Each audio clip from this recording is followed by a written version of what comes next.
कौन भला है कौन बुरा है, कौन भला है कौन बुरा है, आप इसकी पहचान करें। लोगों की बातों को छोड़कर, लोगों की बातों को छोड़कर अपने दिलीप मांझी को अपने दिल से मतदान करें, अपने दिल से मतदान करें। हाँ तो दोस्तों याद रखना है, क्या आप जानते हैं कि अपने बीच किस तरह का प्रत्याशी को जिताना चाहते हैं? आप सच्चे प्रत्याशी को जिताना चाहते हैं या बुरे व्यक्ति को जिताना चाहते हैं? अगर आप सच्चे व्यक्ति को जिताना चाहते हैं तो आइए अपने भाई दिलीप मांझी की पत्नी पिंकी कुमारी को भारी से भारी मतों से वोट देकर विजयी बनावे, अपने पंचायत का बागडोर इनके हाथ में थमाए और इनको बीडीसी बनाए। आप किसी धोखेबाज को जिताना चाहते हैं तो एक बात ख्याल रखें, अगर आपको 500 रुपया दे रहा है तो आप 5 साल में जानते हैं कितना दिन होता है? 1825 दिन होता है। अगर 1825 से 500 रुपये में भाग दिया जाए तो आपको पता है कितना पैसा एक दिन का बनेगा?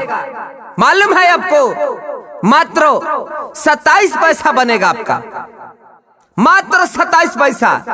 अगर 1000 रुपये ले रहे हैं किसी से, आपको कोई दे रहा है तो मात्र 54 पैसा बनेगा। याद रखें, क्या आप 54 पैसे में बिक जाएंगे? क्या मात्र 54 पैसे का आपका वोट है? क्या 54 पैसे में आपका वोट बिक जाएगा? क्या आपका बच्चों का भविष्य मात्र 54 पैसा है? क्या अपने पंचायत का भविष्य मात्र 54 पैसा है? क्या आप अपने पंचायत का विकास नहीं चाहते हैं? क्या अपने पंचायत में न्याय नहीं चाहते हैं? अपना पंचायत बिहार में नंबर 1 हो नहीं चाहते हैं? अपना पंचायत एक मॉडल पंचायत के रूप में देखा जाए नहीं चाहते हैं? अगर नहीं चाहते हैं तो अपना वोट बेईमान प्रत्याशी को दीजिए। अगर चाहते हैं कि पंचायत में विकास हो, न्याय मिले, तो एकजुट होकर अपने भाई दिलीप कुमार की पत्नी पिंकी कुमारी को वोट देकर भारी से भारी मतों से विजयी बनाइए और बीडीसी पद का अधिकारी बनाइए।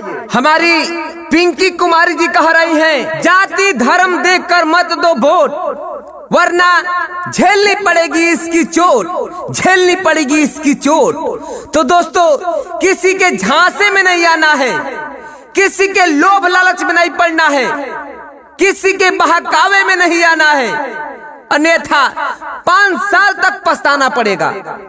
5 साल तक किसी के पीछे पीछे दौड़ना पड़ेगा, 5 साल तक रोना पड़ेगा। तो याद रखें, अगर 5 साल तक नहीं रोना है, 5 साल तक किसी के पीछे नहीं दौड़ना है, तो इस बार अपने भाई दिलीप कुमार मांझी जी को जिताइए, उनकी पत्नी पिंकी कुमारी को जिताइए।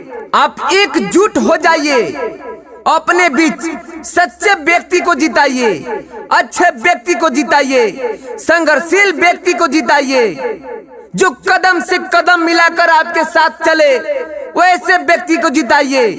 हर सुख दुख में साथ आए, वैसे व्यक्ति को जिताइए। जो पंचायत के विकास के लिए सरकार से लड़ जाए, वैसे व्यक्ति को जिताइए। अपने पंचायत के अधिकार के लिए सरकार से लड़ जाए, वैसे व्यक्ति को जिताइए। अपने पंचायत में सरकार ओर से जितने भी फंड आए आप तक पहुंचाए, वैसे व्यक्ति को जिताइए। घूसखोर न हो, वैसे व्यक्ति को जिताइए।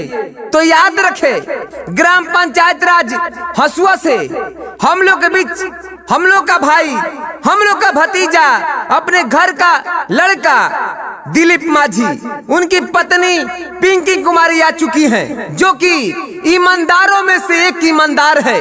तो आइए हम लोग एकत्रित हो जाए, एक मत हो जाए और अपना वोट इन्हीं को दे और इन्हीं को जीते।